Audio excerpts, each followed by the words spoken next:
Okay, welcome into another edition of Loud Outs, the podcast here. CJ Nikowski, Ryan Spilborgs, and once again, we got a ton to get into, and we want to jump right into this Max Scherzer situation. Max Scherzer ejected from his start against the Los Angeles Dodgers for a sticky stuff violation, and this whole situation, Spilly, was sticky. Sorry about the bad dad joke there, but this one was kind of interesting for a lot of different reasons. One, we have a common denominator in Phil Cuzzi, who seems to be involved in all of these. There haven't been very many, just 3 over the last couple of seasons. He has been there for all of them. The other issue here is that Max Scherzer is 100% convinced he did nothing wrong. This was a rosin issue, but it was very dramatic. Like the whole situation here where they kept checking him, they checked his glove, they told me he had to go change his glove, told me he had to go wash his hands. There's an MLB official down there watching him. He's putting alcohol on his hands to make sure that he gets enough of the rosin. He should have drank the alcohol. All of it, man. It's wild, but I got to tell you a couple of different things here that stick out. But one in particular, I don't like this whole idea of you come off after an inning and it's like, well, your hands are too sticky, go wash them. Either then that means you cheated at that point. Like if you think that a pitcher's hands in that position, he just finishes an inning and it's like, nope, that's not good enough. Well, that just means that he had an inning where he was doing something that, in your opinion, is against the rules. Now, I get it; it's very subjective because they're feeling your hands, but I didn't like that part of it. But what a crazy game this was between the New York Mets and the Dodgers, with Max Scherzer not only getting ejected, but very likely has a 10-game suspension coming because of it. Oh my gosh, you're right. I mean, I thought about that today. I was like, okay, somebody has to get suspended. CJ, if Scherzer doesn't get suspended, then Phil needs to get suspended. I mean, like that's a fact. Someone is going to have to wear this one. I do like that Buck Showalter at the end of it said, "Hey, we still won this baseball game. You know, we didn't just get up and go home. Yeah, we won the game." So before we listen to Max Scherzer's comments, I want to point some things out. Now, we heard about the memo that was sent out before the start of the season about how umpires were going to be really they're going to be very stringent on like making sure pitchers were getting checked. They were going to do a good job of it. And so I went to Baseball Savant and I was curious if there was any increases in spin rates, because usually that's what we see when it comes to sticky stuff. And in this case, it's, okay, so fastball 4-seam for Max Scherzer in today's game was up. He had a max of 2741 on his fastball. On his 4-seam, the year average was at 2400. But overall, the average for today's game was at, plus 82. Mm-hmm. Plus 82 is not that big of a deal.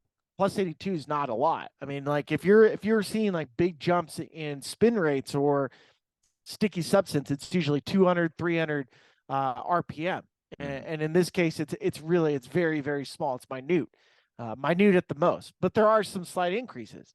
And so you could say, well, was it a day game? Was it Dodger Stadium versus where he's pitched in the past? We do know that Scherzer was dealing with a little bit of injury.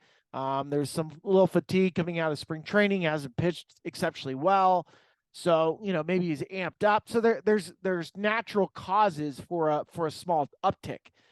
Nothing here like we saw with Spider Tack. No, CJ, we go back to the Spider Tack days, and guys were having big old increases in spin. I mean, we were having 2800s from players that have never had 2800s on 4-seam fastball. So I mean, and some of the spin rate numbers have kind of evened out. Like Garrett Cole is right around where he's normally been, and this was somebody that was a big, suspected user of this stuff. I think it was an issue. Even hearing, for example, Tyler Glasnow, Tampa Bay Rays, he pointed to, the league and saying all of a sudden you can't use this tact, and it forced him to hold the ball tighter. And as a byproduct, he had Tommy John. Mm-hmm. So, do I think there should be something that Major League Baseball should be looking at when it comes to like tacky substance? Yeah.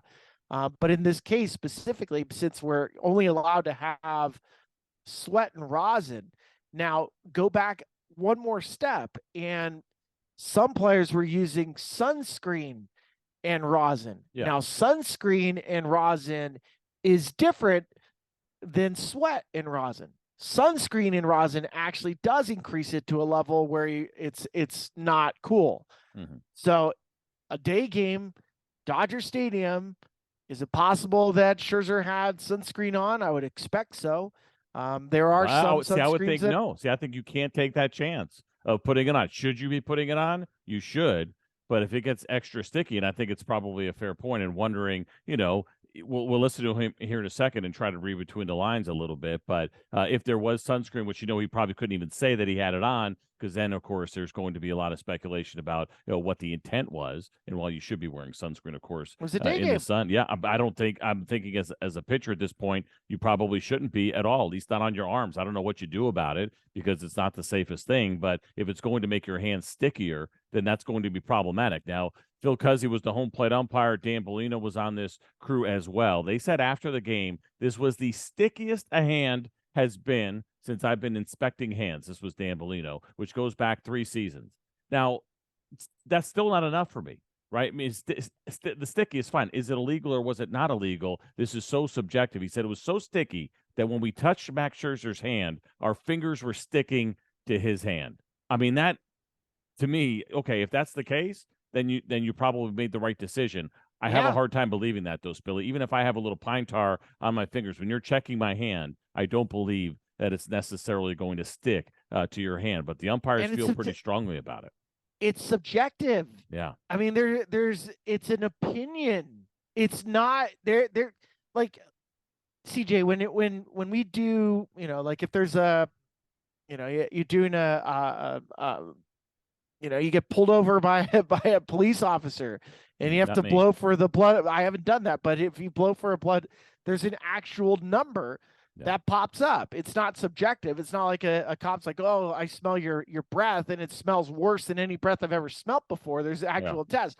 There's a litmus test. Yeah.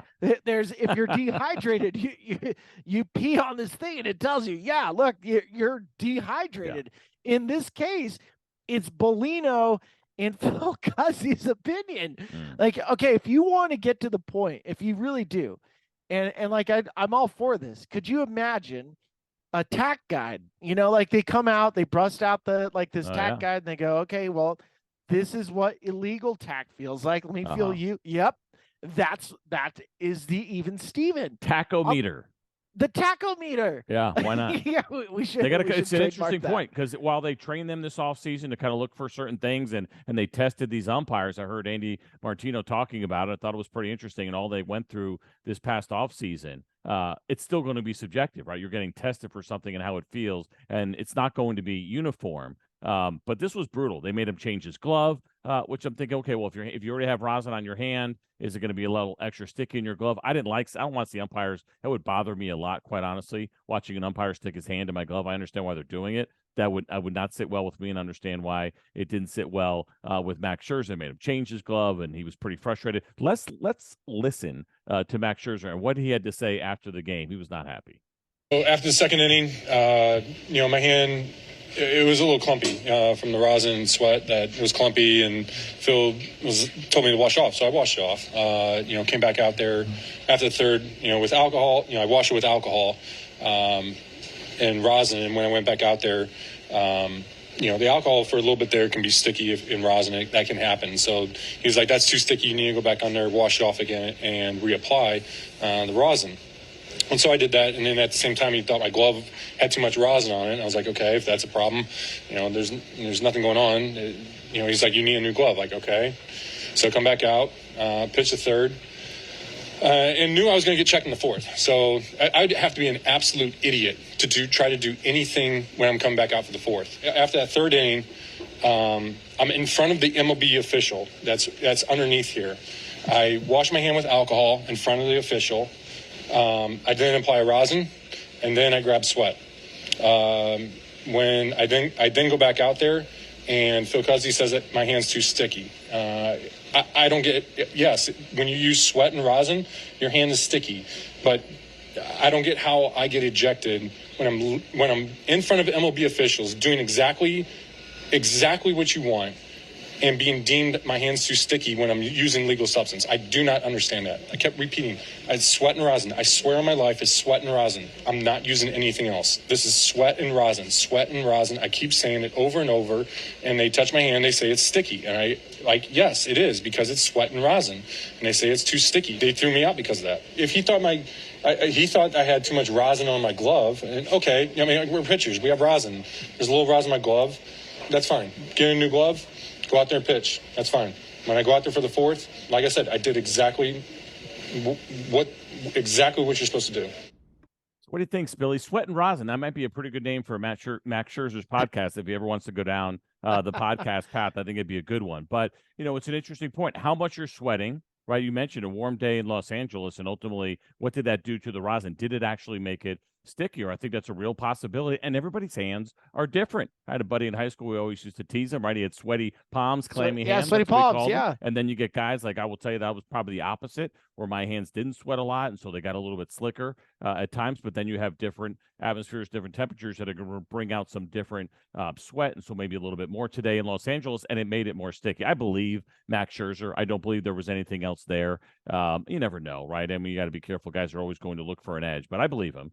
But this is not a great thing for baseball, because he is now, listen, they got to stick to their guns. He's now going to get suspended for 10 days. I can't imagine that he doesn't, crazy. Unless we find something else here with, Phil Cuzzy, or they feel like Major League Baseball feels like, they didn't go about this the right way. Now, the Mets won the game, so they're probably not going to be too upset about that, because had they lost the game and Max Scherzer got kicked out after the third, they'd probably be even more angry. But they won the game, played a good game. Buck Showalter talked about that after the fact. But he's got to get the 10-game suspension. I mean, Major League Baseball really doesn't mess around when they do these things, whether it's, instituting the pitch clock from the very beginning. There's no kind of get-to-know-you period. The rules are the rules, and I believe Max Scherzer, and it feels like this was just a situation where you had rosin, a hot day, and a lot of sweat and rosin and sweat and rosin, as he kept going on and on about sweat and rosin. But I buy it, Spilly. What'd you think of Max Scherzer's comments after the game? I mean, he was swearing on family members. So, I mean,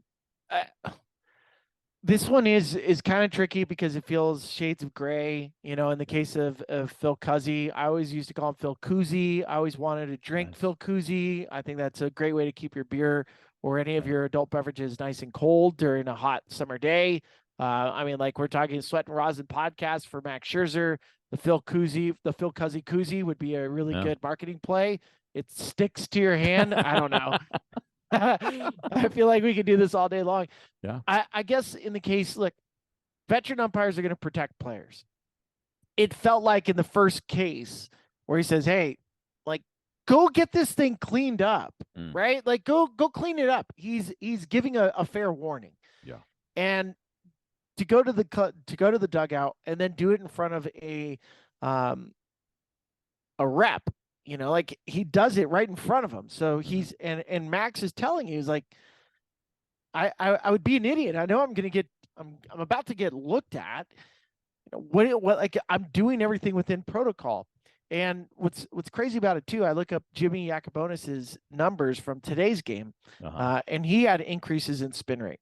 Okay. So again, to me, this seems like an environmental uptick when it comes to spin rate specific to Dodger Stadium.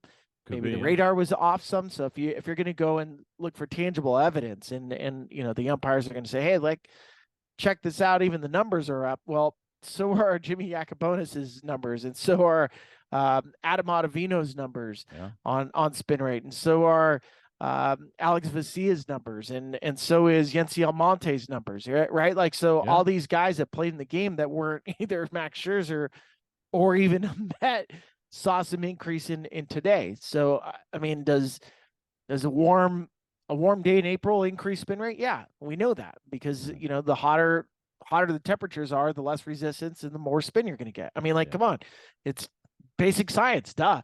Bring up a good point, though. I wonder, should that be part of this, like the appeal process, which I don't even know if it's going to exist, because it seems like it's an automatic 10-game suspension. But perhaps you're taking the average spin rate, say, of your last 5 games. But then, of course, as you mentioned, also, you have some different things going on temperature-wise. And is there a plus minus that we're comfortable with? Obviously, it would be more about the plus. If you increase less than 5% and you got caught with something, that perhaps that suspension goes away, right? Because obviously we don't want to see a huge jump in spin rate. We know that. Major League Baseball cracking down, having these meetings this past winter, because we were seeing maybe a little bit more of an increase than they were comfortable with. So should that be maybe part of this, is that you look at a player who's absolutely saying it didn't happen, and if I don't have numbers that are so far out of range, then I don't deserve a suspension. Even if he doesn't say it, should that just be the backup to all of this? Because it seems really subjective. I heard Max Scherzer talking earlier this week that perhaps there should just be a major league official, like whoever it was down there watching him wash his hands with rubbing alcohol, be the person who's deciding after innings. He feels like it shouldn't be done on the field, the spectacle that kind of happens on the field. The problem with that is if there's a check going on and it leads to something, we're all going to be in the dark and have no idea what's going on because we didn't see it. But maybe that's the play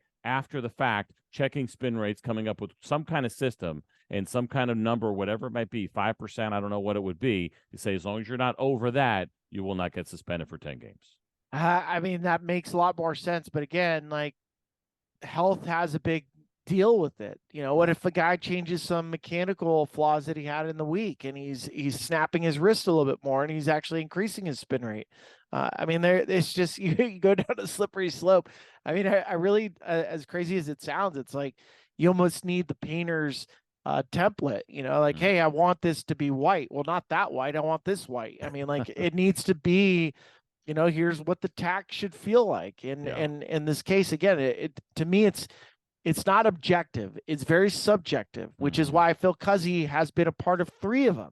It's been his opinion that certain guys have broken the rules. And for other players, if it was checked by Dan Bellino or if it's checked by, Chad Fairchild or whoever else is out there, Cuzzy's line in the sand is different. Yeah. And that's the part that's a problem. That is a problem. Major League Baseball, listen, it's going to get addressed somehow. Max Scherzer, we know, is going to have a big voice with this. Whether we actually see any change, we don't know, but it very much feel like a 10-game suspension will be coming for Max Scherzer. Let's move on to the New York Yankees and the Los Angeles Angels. Pretty fun series going on in the Bronx right now. Game 2 completed. You and I are taping this on Wednesday night. We'll have a lot more time, by the way, if you're listening to this before 3 o'clock Eastern time on Thursday. Spilly and I will be spending 3 hours together on MLB Network Radio, so we get to dig even deeper on these topics. But it's a lot of fun. Tuesday on the radio show, we talked about who we thought would have the most total bases in this series. Would it be Judge? Would it be Trout? Would it be Ohtani? Or would you take the field? We'll get a little bit of better feel for that after the day game, which is on Thursday. So we'll be able to talk about that on the show a little bit. But this has been a fun series. The Yankees end up winning game 2 of this one. But Shohei Ohtani in New York, Spilly, it's always a treat. Doesn't happen much. He had a home run in game 1, which was good to see. He hadn't had a lot of success there. Mike Trout has had a ton, but this is a fun series. We only get this in the Bronx once a year. Nothing changing with the new schedule, but a pretty cool one to watch between these two so far. I think what stood out in tonight's game is Aaron Judge in center field. I mean, he made 2 really spectacular plays. Robbing a home run in center field off Ohtani was really pretty cool. I mean, that's a 6'7" center fielder, MVP that hit 62 homers last year. I mean, like, that's really cool when you like compartmentalize it and put that into, like, that's not your, like, this guy walks into a room and he has to duck under the door frame, and he is that athletic. And not only that play, he made one later on. I believe it was against Taylor Ward, lays out into the right center gap. Just a beautiful play, beautiful play, beautiful athlete. What he's capable of doing. I love that he's a captain. Finally, I still wish it wasn't attached to a contract, which that'll always be the problem that I'll have with that. Put that on the jersey. But I mean, Judge, Ohtani, Trout, it's lived up to the billing. It's been fun. We saw Phil Nevin get ejected late in the game. There's swing. A couple of runners swing. On. Yeah. Clay Holmes is pitching. He walks Ohtani. It would have been a bases loaded scenario with Anthony Rendon. And, I appreciate, again, like, this is not a knock on umpires at all. Yeah. I do like that in this case, it was the first base umpire that called the check swing. So at least it's not the home plate umpire. There's already enough on the home plate umpire's plate. And so if I was Mike Trout and I did a check swing and the home plate umpire calls it, I'm all for getting thrown out there. Yeah. I think in the case of Phil Nevin, it's just super emotional. He was a third base coach for the Yankees a couple years ago. There's the gaffe that he had, and I don't think anybody ever forgave him in New York. Because it was a chance to beat the Astros. So I think Nevin was emotionally charged, and I'm okay with the check swing being called by a first base umpire. But what a fantastic series. What a fantastic we had series. one we just got done. The Rangers did with a series against the Kansas City Royals, and Nathaniel Lowe got rung up by Bruce Dreckman as he was umping behind home plate. It was brutal. No. It wasn't even close. Like, he did not swing, and the fact that there wasn't even an appeal, it almost feels like it should be automatic, right? If there's even a borderline possibility, if you're unsure, just go ahead and look down to third base or the first base umpire. Yeah. Let them take care of it. They got a much better view of it. I've never understood that. If it's even borderline close, you're kind of sure. Listen, if you're kind of sure that he went or pretty confident he went, you know that the line umpire is going to call it, right? Just let him have it. So anyway, by the time we do the show tomorrow, 3:00 Eastern time on Thursday, we will be into the day game, the rubber match of this series. But it's been a fun one between these two so far. All right, we got some big news coming up today here on Thursday, at least if you're a San Diego Padres fan. They'll be taking on the Arizona Diamondbacks on Thursday night, and they will be doing it, Spilly, with Fernando Tatis Jr. in their lineup. They have been waiting for a while. He's finally activated, coming off of the suspended list after that PED suspension. He crushed it, Spilly, in the minor leagues. It was unbelievable, the numbers that he was putting up on the rehab. I'm wondering if that's going to be enough. You and I have talked about this a bunch leading up to the moment. The moment is now here for Fernando Tatis Jr. I think the Padres eagerly awaiting his arrival. You and I talked about this on the radio show the other day and digging into what's going on here with the San Diego Padres and maybe some struggles and the fact that they could use a boost as much as they have. So many big names up and down that lineup. Adding Fernando Tatis Jr. to a team that is 9-11 in third place right now, looking up at the Dodgers and the Arizona Diamondbacks. Not what they certainly expected, at least at this point in the season. But he is back. He's going to be in that lineup. It should be pretty exciting. I think he's going to get a nice ovation. They're on the road, but even when they get back to San Diego, he'll get booed a little bit for the rest of the way. That's just part of it when you come off a PED suspension, but no doubt welcomed with open arms back in San Diego, and more importantly, back in that clubhouse. Yeah, I mean, there's a lot to unpack here. Let's start with the minor league numbers, because I think they're worthy just reading them out loud. They sound crazy. 33 at bats, 17 hits and 33 at bats. He was in AAA playing for El Paso. 7 home runs in 33 at bats, 15 stakes, 2 stolen bases. It's a .515 batting average, a .590 on base percentage, and 1,800 OPS. And I know the PCL it's known for, driving balls all over the place, but that's insane. Mm-hmm. As far as like adding Tatis to the clubhouse, I think he's earned it back. He's shown contrition. I think he's a 23-year-old kid last year that was a total buffoon. Mm. The motorcycle accident was idiotic. Shouldn't have been doing that. And then beyond that, getting popped for a PED when you were coming back, and like it opens up questions that I never wanted to have about Fernando, which is, you can't tell me that's the first time you've ever taken something and he got popped. Like the one time he did it, like that's when he got popped. So now I have this, we have this question mark, which I wish I never had. Yeah. It's there. You earned it. You did it. I didn't. So now there's a question mark behind you. As far as the skill set, I think the Padres need him. The Padres really do. It was really nice to see Juan Soto hit a big home run today. It was 1-0 Padres over the Braves. The Braves really handed it to San Diego again.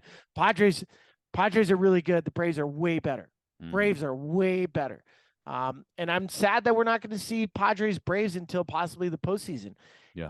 And the last little part on this one too, as much as the Padres need Fernando, and I think the fans are going to give him guff, which he deserves. He earned it. In a month's time, it's going to be fine. But still, think about this, CJ. If I have this correct, he is not eligible for this year's postseason. That's right. I believe you are correct on that. I hadn't even thought about that. Hadn't dug into that much at all. But the rule is, yes, if you had served a PED suspension, you were ineligible for the postseason, unless that changed with the new CBA. And I'm unaware that there's been any changes in that regard. I believe you're right. So that is an interesting factor here that probably nobody in San Diego really wants to talk about. You mentioned the 1-0 win for them today, but they had been or are now 2-6 in their last 8. They lost the first 2 to the Atlanta Braves, including that 8-1 drubbing that they took, and they've lost a couple of close games. 2-0 to the Braves, 1-0 to the Milwaukee Brewers, and so these close games, another one-run game to kick off that 4-game series they had with Milwaukee that they dropped, and then there was a couple of blowouts in each direction, 11-2 and 10-3. But they haven't been winning the close games either, which has been a little bit problematic. And so perhaps this boost is what they need. What about lineup-wise? We saw Juan Soto batting third today in this game. He hit that solo home run that you mentioned that won it for him. They went Grisham, Machado, Soto, Bogarts, Carpenter, Cronenworth. Right, kind of an interesting way. You and I have talked so much about this San Diego Padres lineup, but the fact that Juan Soto was hitting third today, he's talked about loving second, but the numbers actually have been better for him in the third and the fourth spot. Had a couple of hits, had the home run and the RBI today. But Machado second, is that any kind of indication on what might be happening with this lineup when we do see Fernando Tatis Jr. in it tomorrow? I think it was Charlie Morton that got the start, so they wanted to put somebody in front. My guess is what's going to happen is you're going to have Fernando lead off, Juan Soto second, Machado third, Bogarts 4, and Cronenworth 5th. That's and Cronenworth has been struggling too. That's my guess out of like what I've seen. I think ideally, if I was in charge of writing the Padres lineup, I'm mixing things up a little bit. Yeah. I want to get Cronenworth heated up. I also want to take pressure off Soto. I like Soto's swing, even though he's pulled to right field. Much better at bats the last couple of days, so I was happy to see it. He's still walking at a really high rate.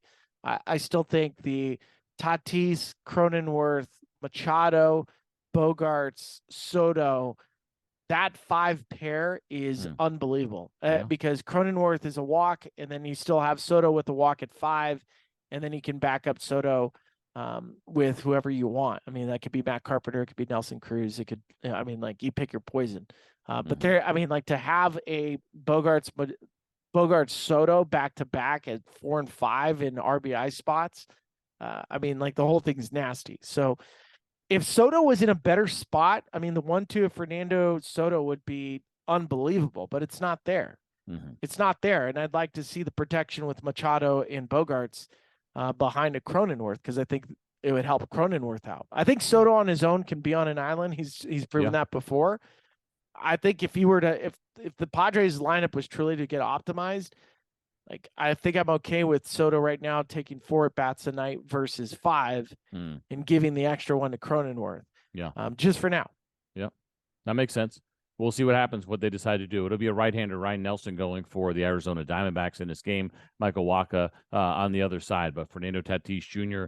Is back, and the Padres need it. A couple games under 500. They've dealt with some injuries. Joe Musgrove should be back pretty soon as well. But a lot going on there. A lot of emotion, I got to believe. But those numbers that you read off for Fernando Tatis Jr. in the minor leagues, I mean, that is video game stuff, man. That was wild. And hopefully for him, he does do well, right? Because there's got to be some on his shoulders, right? The doubt that you said that he'll kind of be sitting there, I think, for a lot of us, the silliness, the bad decisions between the motorcycle, the PED, the shoulder issues that he has gone through. And baseball fell in love with this guy a couple of years ago. Like, this was going to be it, the next big star. He's super fun. He's got the MLB bloodlines, of course, with his dad in the big leagues, all of it, the monster contract, and it came crashing down. And so he's got a lot of time left in his career to bring it back. So hopefully we see it. I got to believe the little extra pressure on him, but it's good to see that he swung it well in AAA. There. One last little thought on that one, just because I've been around Little League kids the last couple of days. Little League kids are just happy to see Fernando Tatis back. Well, they don't care. I mean, like, the real people that are going to be like sticklers about it are like, you know, eggs on Twitter and like just like some grumpy old, you know, get off my lawn type thing. I like, he paid the price. He lost a lot of money, lost marketing, lost good faith, goodwill. Yeah. He lost a lot. Let's pretend, let's not act like he didn't pay the price. He paid the price. Now that he's back, I'm telling you, kids could care less. They're happy to see El Nino in a Padres uniform with the dreads and the swag and the flair. And if he's anything like he was 2 years ago, he's a National League leader in homers. Yeah. People want to see that. You want to see that. You paid your price. Yeah. You said you're sorry. I'm over at this point. I'm good. I'm good. Like, you don't have to kiss my feet. You don't have to do anything. Just go out and play and just go do you. Just don't make another dumbass mistake. That's the big one. Don't do anything stupid. Don't get on a motorcycle. Uber everywhere. Be polite to people. All of those things. Don't give anybody anything, right? That's the big one, I think, for him the rest of the way. So we've been talking some National League West. We mentioned that the Padres are a third-place team, a little bit of a surprise, and the Dodgers a second-place team after Wednesday, 9-10. And, you know, a couple of years ago, they did not bring back Corey Seager. We're very happy to have him here in Texas. They did not bring back Trey Turner. I'm sure they're very happy to have him in Philadelphia. It was supposed to be Gavin Lux as the shortstop this year. He blows out his knee. He's going to miss the entire year. And so this whole shortstop situation has kind of been in flux for the Los Angeles Dodgers. Miguel Rojas, who they brought over from the Miami Marlins, is now on the IL as well. It has been a disaster. So what are the Dodgers going to do, Spilly? They're going to take their star right fielder, who, of course, was the second baseman coming through in the minor leagues with the Boston Red Sox. And we thought that there was an outside chance. If the Dodgers got Aaron Judge, would we see Mookie Betts play second? Well, it sounds like, Spilly, we've seen him play a little bit of second this year, that Mookie Betts could end up being the shortstop of the Dodgers here, at least in the short term. Good. I've talked to Mookie about this. Playing right field's his third favorite position. He wants to play in the infield. Yeah. It's his first love. His first love is in the infield. He said this. He's like, my natural position, second base. I couldn't do it because of Dustin Pedroia. I had to go to right field because of Dustin Pedroia. He turns out to be an elite right fielder. If there was no Dustin Pedroia with Boston, you would have been talking about Mookie Betts as a second baseman the entire time. And you would probably look at Mookie Betts like we look at Jose Altuve. You wouldn't have known any different. Yeah. You would know nothing different. It just happened to be he happened to go out there because he was blocked in front. And now he wants to come back. And I've watched this guy play for 3 years now in the National League West. Adore watching him play from afar. We adored how he just goes about his business, the stories about the type of person he is. It's all true. He's a better human than most of us. Yeah. And like, he spends time working on shortstop. He does. He takes grounders there. He's been working with Dino Ebel there. Even during the WBC, I watched him take grounders at shortstop after practice was over, throwing balls to Ken Griffey Jr. at first base. He wants to do this. I think he's capable of doing it. I think he's more than capable of doing it. This isn't a novelty to me. I've seen it. I believe it. I think the biggest thing here, CJ, and you answer this one for me, he's an elite right fielder. Elite. Like the top 3 in baseball. I have no idea where he ends up being if I was to measure him as a second baseman or shortstop. Yeah. I don't know if he's top 5. I don't know if he's top 15. I don't even know if he's I don't know if he's top anything. Yeah. Right? Like at these positions. Because I see it, I know he can do it, but we haven't seen it like to the level that he is in right field. Yes. So the people that cut off clips for MLB, you know, all their social media stuff, the first time that Mookie Betts lays out and throws somebody out of first base, they're going to lose their minds. It's going to be all over the place. It's going to be amazing. And it's going to be fun to watch, right? It's interesting, even this trend of some of these guys that are good outfielders. You know, I just got done watching the Kansas City Royals for 3 days. MJ Melendez is a really good right fielder. He's their backup catcher. Yeah, he's a catcher. He caught game 3. It's crazy. Like, you know, the point there is the athleticism of these guys, this generation, their ability to play multiple positions really well.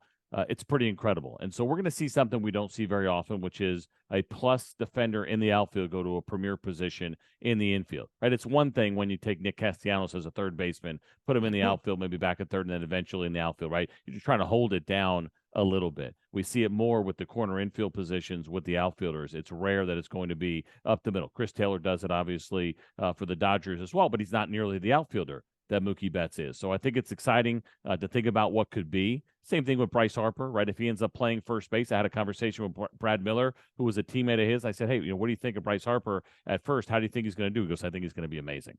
He's like, he's been around him enough. He's like, this guy can do whatever he wants. He's that good. He's going to make a full commitment. He was already out there taking ground balls, or he can be a difference maker, not go hide at first base and kind of hold the position down. We know we saw Kyle Schwarber struggle with it a little bit, but it's amazing to me to see some of these plus defenders in other positions then go to a new position and a prime position and do well. And it just feels like Mookie Betts is going to hold this one down. I can't wait to see it, to see what it looks like. We've heard Dave Roberts talk about him as an infielder before. We thought we were going to see it in the WBC. We didn't really see it the way we thought we were going to, so that didn't happen. But it's coming now. I mean, the Dodgers have been forced to do this, again, after letting a couple of big free agents go, not re-sign them, then to lose Gavin Lux and now Miguel Rojas with the strained hamstring on the IL as well. He's on paternity leave right now, so we have to wait for Mookie Betts to get back from that, which, again, you would assume coming back from paternity leave that he might be down a step or two.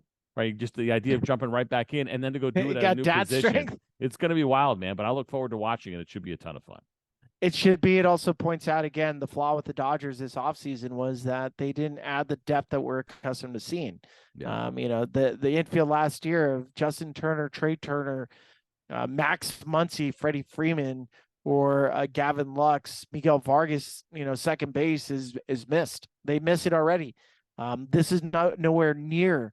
And we said this the other day on Tuesday when we were talking about the Dodgers. The Dodgers are still good. They're still good. Kershaw was great the other night. This is probably the weakest Dodgers team, name recognition and overall, that we have seen. And they're still, postseason caliber team. Yeah. But it is a fact. They are not the same juggernaut Dodger. They're not going to win 111 games this season.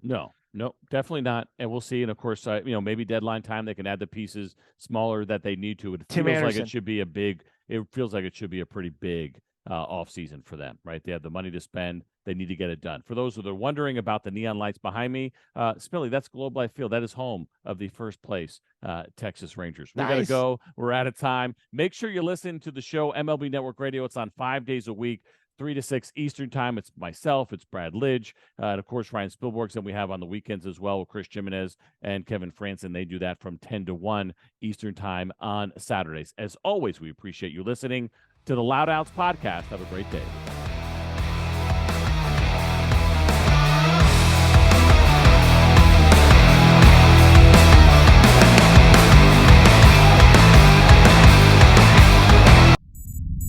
SiriusXM podcasts.